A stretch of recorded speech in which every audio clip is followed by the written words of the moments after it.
오늘의 말씀 함께 나누겠습니다. 따라합니다. 하나님을 알아가는 인생. 어찌 보면 이 10년이 우리 모두가 함께 하나님을 알아가던 그런 시간이 아닐까. 저는 여러분들에게 어떤 말씀을 전할까를 고민할 때에 결국에는 어떤 누구 한 개인 또는 어떤 특정한 사람들, 절대 저는 어떤 사람을 두고서 설교를 준비해 본 적은 단 한 번도 없다. 생각할 때는 오늘 목사님 나들으라고 하는 말씀이다. 또 심하게 생각하면 오늘 나를 치신다, 이렇게 생각할 수도 있겠죠. 그냥 단 한 번도 전 설교를 준비하면서 분명하게 말씀드릴 수 있는 것은 어느 누구의 이름을 한 번도 떠올린 적이 없고 어느 누구를 생각하며 설교를 한 문장도 준비한 적은 없다는 사실을 여러분께서도 믿어주시면 좋겠습니다. 아시죠? 누구 들으라고 하는 설교는 절대 그 사람이 안 듣는다는 거. 엉뚱한 사람이 듣고 상처받는다는 거. 그럴 수 있기 때문에 절대 누구 들으라는 설교는 안 합니다. 그런 건 아니기 때문에 마음에 찔림이 있으면 하나님이 내게 뭔가 이렇게 두드리시고 만지시는구나, 그렇게 생각해 주시면 감사하겠다는 생각을 다시 한번 더 하게 됩니다. 앞으로도 저는 말씀을 과연 하나님의 생각 또는 성경이 우리에게 무엇을 말하는가, 거기에만 집중해서 전달할 것이고, 그것이 듣기 좋든 불편하든 받아들이는 것은 여러분들의 몫입니다. 앞으로도 이런 일들을 우리가 꾸준히 해나가고, 제가 사람에게 집중하지 않도록 여러분이 도와주셔야 됩니다. 그러기 위해서는 목사님은 내 편이다, 목사님은 내 입장에서 생각해 주셔야 된다, 이런 생각을 하지 마시고 모든 성도들의 목사가 될 수 있도록 여러분께서도 너그러이 이해해 주시고 그렇게 받아주시면 감사하겠습니다. 오늘의 말씀을 통해서 우리는 하나님을 알아가는 그런 귀한 시간이 되어서 정말로 우리의 삶 속에 하나님을 알아가게 될 때 어떤 변화가 있을까를 기대할 수 있는 그런 말씀의 시간이 되기를 간절히 바라면서 또 함께 준비를 하게 되었습니다. 사람들은 많은 관심사를 가지고 있고 많은 취미 생활들을 하고 있습니다. 그 숫자는 헤아릴 수 없을 만큼 다양합니다. 큰 틀로 묶어보게 되면 어떤 스포츠에 관심이 있다거나 또는 예술에 관심이 있다거나 또는 여러 가지 또 자기만의 그런 관심사를 가지고 그렇게 살아가는 모습들이 굉장히 많습니다. 근데 사람들이 그런 관심과 취미에 깊이 빠지는 이유들이 있어요. 그것이 무엇이냐면 즐거움 때문에 그런 거죠. 그것을 하게 될 때 참 큰 즐거움들이 있습니다. 사람들이 본업 외에도 취미생활이나 자기의 관심사를 두고 할 때에 본업보다도 더 충실히 임하는 사람들이 굉장히 많거든요. 왜 그럴까? 그 즐거움이 뭘까? 그 즐거움이라는 것은 바로 그 시간 속에서 자기가 변화한다는 것, 성장한다는 것, 발전한다는 것, 그게 느껴지면 즐거워지는 거예요. 그럴 때 더 집중하게 되는 모습들이 굉장히 많지 않습니까? 저도 테니스를 좋아하지만 요즘은 안 칩니다만, 테니스를 칠 때에도 정말로 그 훈련하는 또는 연습하는 그 모습이 굉장히 길기 때문에 어렵거든요. 그러나 그 즐거움이라는 게 있습니다. 모든 운동은요, 폼이 이뻐야 돼요. 테니스도, 골프도, 배드민턴도, 볼링도, 축구도, 족구도 폼이 다 이뻐야 됩니다. 그저 폼만 이쁜 게 중요하냐? 그게 아니에요. 폼이 이뻐야 가장 강력한 힘이 그때 나옵니다. 폼이 안 갖춰지면 힘이 안 나와요. 그러니까 폼이 잘 갖춰져야 가장 강력한 또 구석을 찌르는 그런 힘들이 거기서 나오는 거죠. 그러니까 그런 과정 자체를 즐기는 겁니다. 그러면서 자신이 변화되고 성장하고 이런 것을 볼 때에 즐거움이 폭발하게 되는 거죠. 그러면서 더 집중하는 그런 과정들이 있습니다. 그러면 여러분, 신앙생활은 어떠냐는 거죠. 신앙생활도 마찬가지예요. 그럼 신앙생활은 언제 가장 즐거우냐? 그게 바로 여러분, 하나님을 알아갈 때인 거죠. 이걸 알아야 됩니다.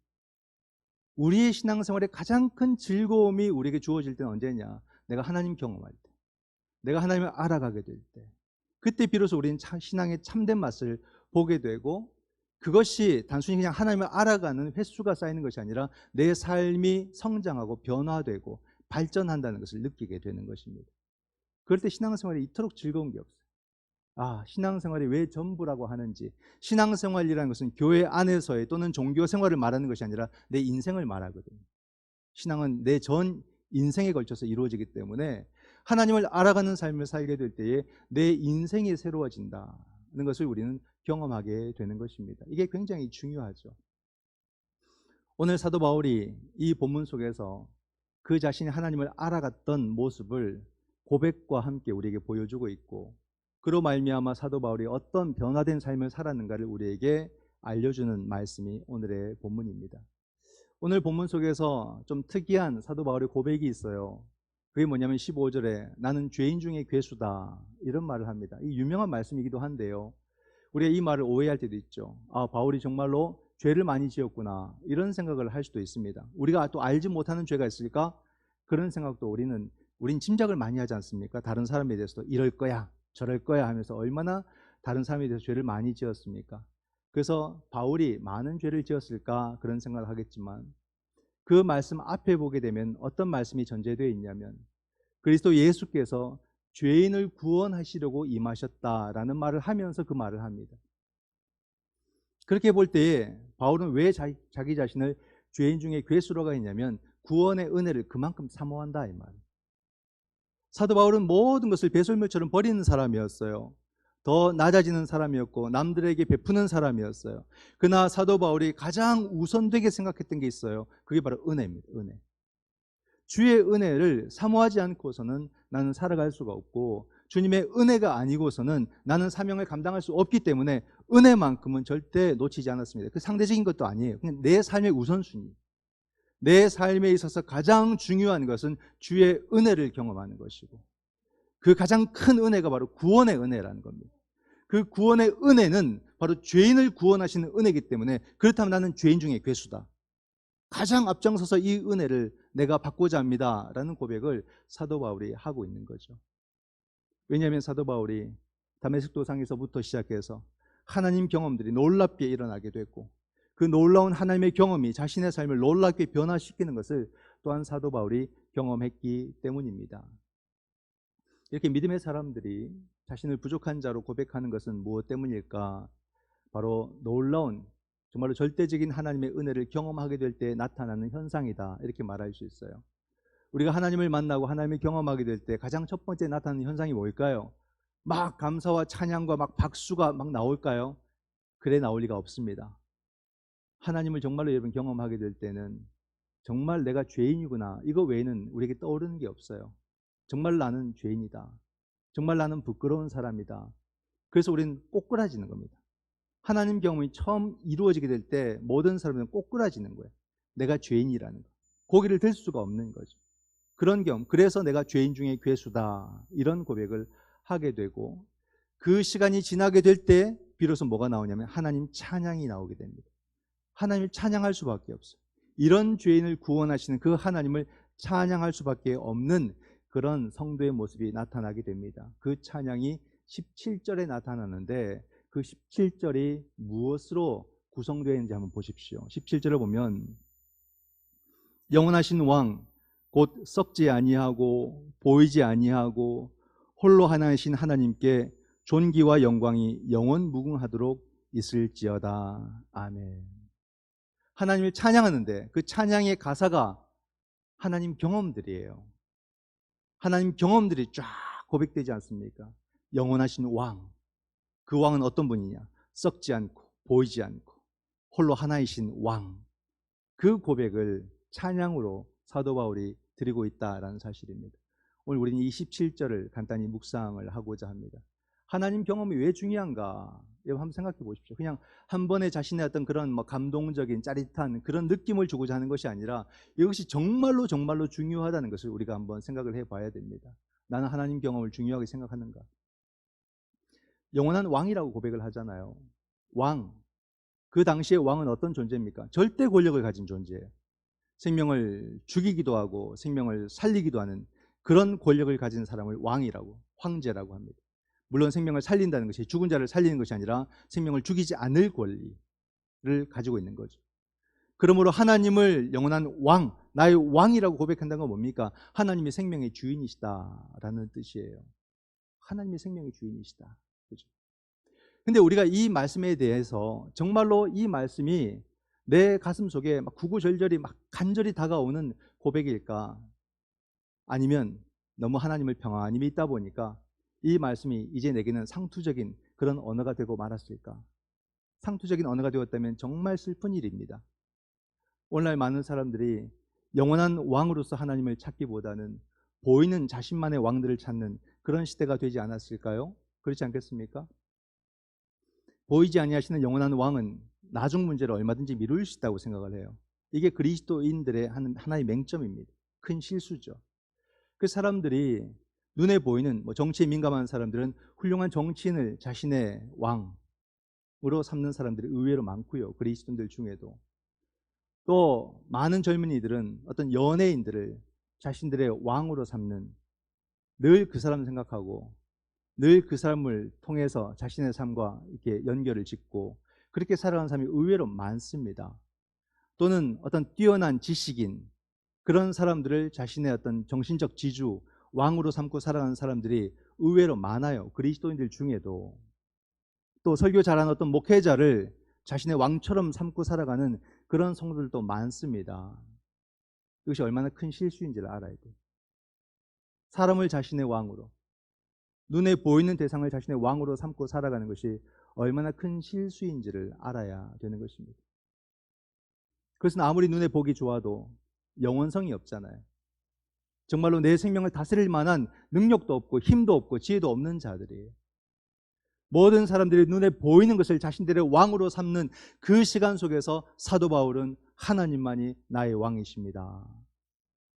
초대교회 성도들은 그토록 핍박을 당하는 가운데서도 하나님만이 나의 왕이십니다. 그 고백을 했어요. 그 믿음 속에 있는 그 간절함을 바탕으로 하는 그 하나님 체험, 이게 오늘 나에게도 느껴지는지 절실한지 한번 생각을 해봐야 됩니다. 하나님 경험이 없으니까 쉽게 하나님을 떠나버리는 거예요. 다른 왕을 찾는 겁니다. 눈길을 딴 데 주는 거예요. 그만큼 우리가 하나님 경험이라고 말을 해도 중요하게 여기지 않는 거예요. 자꾸 보이는 것이 전부로, 주목이 가까우니까 가까운 힘을 나의 전부로 그렇게 삼고 살아가는 우리들의 연약한 삶의 모습이 얼마나 많습니까? 남편을, 아내를, 다른 사람을, 환경을 자기의 전부로 삼고 살아가는 그 모습이 과연 옳으냐 하는 거예요. 사람이 안 되니까 이제 물질을, 권력을, 환경을, 그래서는 안 된다는 겁니다. 영원한 왕이라는 주제가 이토록 우리 삶에 아주 세밀하게 이어져 있다는 것을 아셔야 돼요. 영원한 왕, 다시 한 번 더 생각해 볼까요? 영원이라는 것은 유한과 대비되는 게 아닙니까? 사람들은 영원은 나중 일로 자꾸 생각을 하고, 내가 보이는 것도 버거운데 무슨 보이지 않는 것을 갖고 내가 고민을 할까, 그렇게 생각하지 않습니까? 그러니까 신앙이 자꾸 힘을 잃는 이유가 거기 있는 거예요. 보이지 않는 그 세계를 우리가 바라보지 않기 때문에, 보이는 것에 집중하기 때문에 우리 삶이 자꾸 힘을 잃어가는 것이 아닐까. 보이는 것도 중요하죠. 정치, 경제, 사회, 문화, 교육, 모든 것이 다 중요합니다. 그것이 또 우리에게 미치는 영향도 상당히 크다고 말할 수가 있습니다. 대단해요. 그 발전들이 어마어마하고 그것이 우리 삶을 변화시키는 힘도 상당합니다. 그러나 여러분, 거기에는 영원성이 빠져 있잖아요. 내가 살아있는 동안에만 나에게 영향을 미치는 존재들 아니겠습니까? 그것도 대단하지만 그럼에도 영원성이 빠져 있다면 그것은 한계가 있다는 것을 분명하게 알아야 됩니다. 우리는 하나님만을 나의 영원한 왕으로 믿는다는 것, 그게 뭔지, 그게 어떤 느낌인지, 그게 나에게 어떤 현실인지를 다시 한 번 더 깨달아야 되는 거예요. 그래서 예수 그리스도를 산자와 죽은 자의 하나님이라고 고백하지 않습니까? 이 고백을 잘 이해하셔야 되는 거죠. 하나님은 내가 살아있을 때에도 나를 다스리지만 죽음 이후에도 내 삶을 다스리시는 분이 하나님이시다, 이 말입니다. 우리 주 예수 그리스도는 오늘 내 삶도 다스리지만 죽고 난 이후에 나의 영원한 삶도 다스릴 분이 예수 그리스도이시다, 이 고백인 거예요. 그럼에도 우리는 고집스럽게 눈에 보이는 세상에만 집중하는 그런 삶을 살아갑니다. 정치, 경제, 사회, 문화 모든 것 다 중요하죠. 이것도 나쁘다고는 할 수 없어요. 필요한 모습이니까. 그래서 이것의 올바른 성장과 변화를 위해서 우리도 투쟁하고 참여하고 저항하고 그렇게 살아가지 않습니까? 근데 아무리 노력해도 이것은 반쪽짜리예요.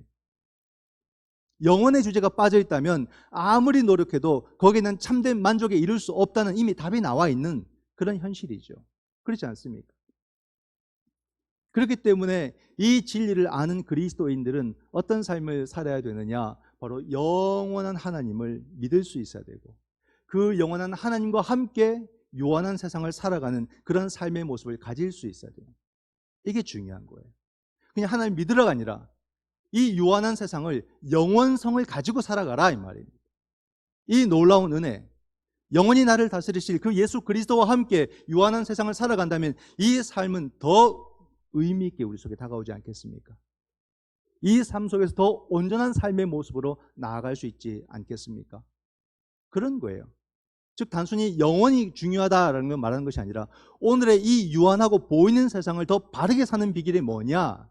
그것은 바로 영원한 하나님을 믿으며 그 하나님과 함께 살아가는 삶의 모습, 그것을 균형되게 가지는 성도의 삶, 이걸 우리가 놓치지 말아야 되는 거예요. 하나님께서 우리에게 죽음 이후도 영원히 우리의 삶을 이끌어 가신다는 것을 어떻게 믿을 수 있을까요? 우리의 모든 여러분 하나님 경험과 우리의 모든 신앙과 이 모든 이야기들은 항상 성경에서 우리는 찾아야 돼요. 답을 찾아야 돼요. 우린 경전의 종교거든요. 하나님 경험도 성경에서 먼저 해야 되고 또 성경의 의미로서 우리가 삶 속에서 하나님 경험을 해 나가야 되고 또 정말로 하나님께서 그와 같이 영원한 삶을 주장하신다는 그 모든 근거도 성경을 통해서 찾아야 됩니다. 성경이 우리에게 말하고 있는 것은 바로 예수 그리스도의 부활을 통해서 알려주고 계세요. 사도 바울이 고린도전서 15장에서 예수 그리스도는 바로 부활의 첫 열매가 되셨다라고 하지 않습니까? 이게 무슨 사건이냐면요, 이 유한한 세상을 살아가는 모든 사람들이 예수 그리스도의 부활을 통해서 영원히 무언가를 처음 경험한 사건이에요. 아, 죽음 이유가 있구나. 이것을 처음 경험한 것이 예수 그리스도의 부활 사건이라는 겁니다. 죽음 이후에 영원한 그 삶과 그 세계를 하나님께서 다스리신다는 것을 예수 그리스도를 통해서 우리에게 보여주셨다는 사실이죠. 우리는 이것을 믿을 수 있어야 됩니다. 근데요, 사람들은요, 이것을 믿는 사람과 믿지 않는 사람으로 딱 구분이 됩니다. 안타까운 것은 믿는 사람보다 안 믿는 사람이 훨씬 더 많습니다. 그렇다고 주눅들 필요가 없습니다. 진리라는 것은 그렇게 쉽게 다가오는 게 아니에요. 쉽게 깨달아지는 게 아닙니다. 참 이게 진리의 비밀인데요, 알고 나면 정말로 간단한 진리인데 알기 전에는 가장 어렵고 가장 복잡한 게 진리입니다. 그러므로 우리가 이 사실을 알았다는 것이 얼마나 놀라운 은혜인가를 알아야 돼요. 어떤 씨앗을 볼 때 그 씨앗만 보는 사람이 있고 그 씨앗 안에 있는 꽃과 열매를 보는 사람이 있어요. 보이는 세상만 보는 사람이 있고 보이는 세상 속에서 보이지 않는 하나님의 나라를 보며 사는 사람들이 있습니다.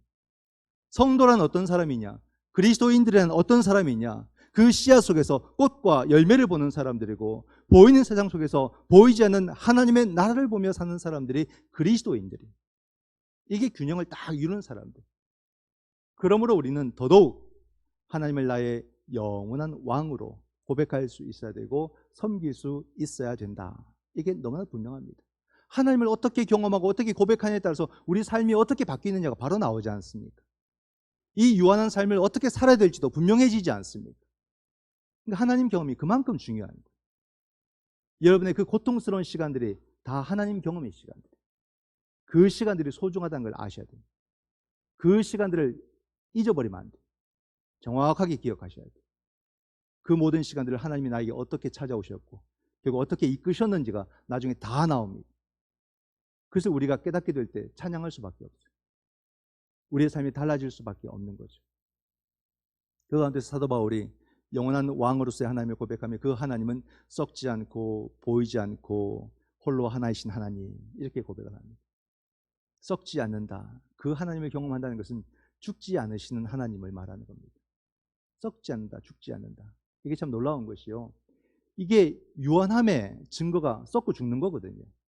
지난주에도 말씀을 드린 것처럼 영원할 것 같았던 그 제국들이요, 다 사라집니다. 이게 세상의 이치예요. 이집트도, 아시리아도, 바벨로니아도, 페르시아도, 알렉산더와 그 헬라 세계도, 로마 세계도 영원할 것처럼 역사에 등장을 했지만 다 한순간에 사라지는 힘들이었다. 오늘날에는 중국도, 미국도, 러시아도 영원하지 않다는 것을 우리는 이 믿음의 시각으로 볼 수 있어야 되는 것입니다. 그런 가운데서 모든 것이 다 유한하잖아요. 진시 황제도 불로초를 찾아 나섰지만 어느 순간 다 사라지고 없는 존재가 되지 않았습니까? 이제 막 아기가 태어나도 이 아기조차도 시간이 지나면 늙어서 죽는 존재로서 우리는 이해하게 되는 거죠.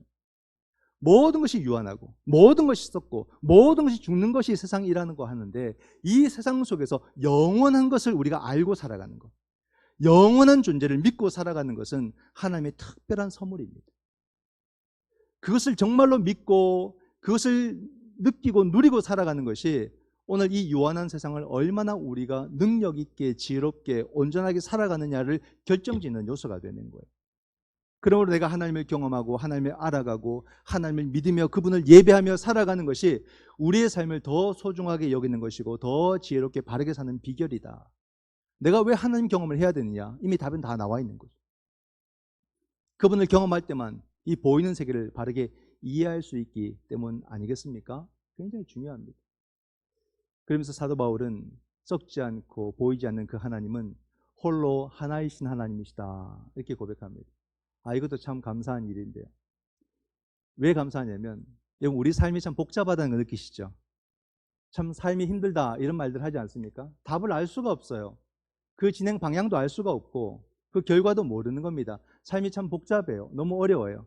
근데 이 모든 복잡하고 모든 다양한 것을 오직 홀로 한 분이신 하나님이 다스리신다, 그 생각을 딱 하게 될 때 갑자기 안도감이 확 주어지는 거예요. 이게 참 놀랍습니다. 우린 세상은 다양하다고 믿습니다. 그래서 다양성을 받아들이려고 하지만 다양성을 받아들이기는 참 우리에겐 버거워요. 그래서 우린 변화를 별로 싫어해요. 개혁도 싫어해요. 그 자기의 신념과 고집이 아니라 변화가 두려워서 그래요.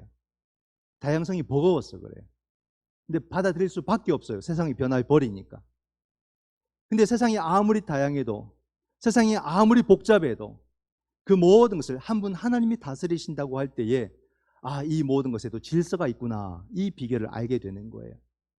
퍼즐이 아무리 숫자가 많아도요, 그 퍼즐의 틀이 하나님이실 때에 그 퍼즐은 아름다운 색깔과 아름다운 모양을 가질 수밖에 없다는 것을 우리가 깨닫듯이, 세상이 아무리 다양해도 아무리 복잡해도 한 분 하나님이 다스린다고 믿을 때에 우린 그 속에서 위로와 안도를 얻게 되는 것입니다.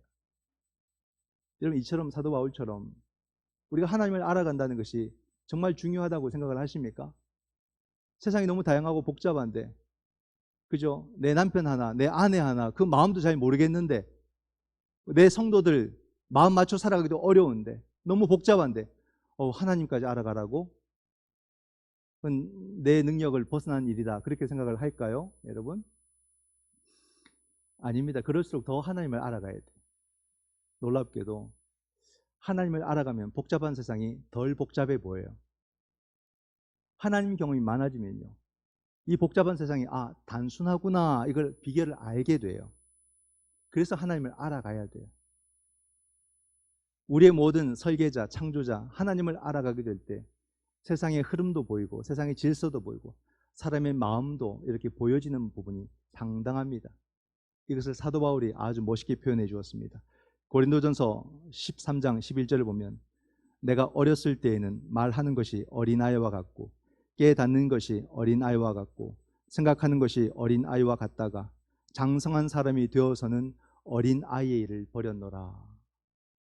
내가 하나님을 알아가기 전에는 세상이 너무 복잡해요. 즉 내가 어린아이인 거예요. 내가 어린아이의 시각으로 세상을 보니까 알 수 있는 게 없어요. 모든 게 혼란스러워요. 얽히고 설켜서 모르겠어요. 그냥 하나님을 알아가며 그 시간이 쌓여져 가게 될 때 비로소 우리는 장성한 어른이 되기 시작하고 드디어 이 세상이 어떻게 흘러가는지가 보여지게 되는 거죠. 그 속에서 지혜가 나오는 거죠. 여유가 생기는 거죠. 그러므로 우리가 이 세상을 어린아이처럼 살 것이 아니라 하나님을 알아가는 시간들을 통해서 장성한 어른의 모습으로 살아가야 되겠다.